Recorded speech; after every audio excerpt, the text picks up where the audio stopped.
অবস্থান নিতে এবং কেন? 3 বছর ধরে এই অবস্থান চলছে। ইস্যুগুলো তো খুব মোটামুটি গোটা রাজ্যবাসী জেনে গেছে যে 6 লক্ষ শূন্য পদ পশ্চিমবঙ্গ সরকারের বিভিন্ন ডিপার্টমেন্টে আছে, সেখানে নিয়োগ হচ্ছে না, নিয়োগ হলে পরেও সেখানে অস্বচ্ছতাতে ভরা, কাটমানি ছাড়া কোনো নিয়োগের রাস্তা খুলছে না।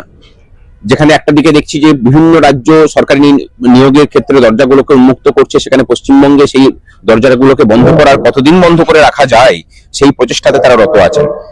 এটা তো একটা বিষয় গেল। দ্বিতীয় বিষয় হলো যে আমরা মানে একটা জিনিস বুঝতে পারছি না হয়তো, যে পশ্চিমবঙ্গের মানুষের শ্রমটাকে সব থেকে সস্তা করা হয়েছে। পশ্চিমবঙ্গে বিভিন্ন সমীক্ষাতেও দেখুন উঠে আসছে পার ক্যাপিটা ইনকাম কমছে।